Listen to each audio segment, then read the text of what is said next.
നിങ്ങളുടെ വിവാഹം അന്ന് ഫംഗ്ഷൻ നടക്കുന്ന ദിവസം എല്ലാവരോടും അനൗൺസ് ചെയ്തിരുന്നു. പിന്നീട് അന്തരീക്ഷമൊക്കെ മാറി. അത് മുന്നോട്ട് പോകാമോ എന്നറിയാനും കൂടിയാണ് ഞാനിങ്ങോട്ട് വിളിപ്പിച്ചത്.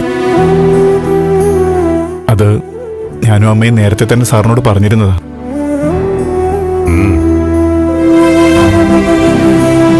അല്ല ഗിരീഷ്, വളരെ ചെറിയ രീതിയിൽ ഒരു അമ്പലത്തിൽ വെച്ച്.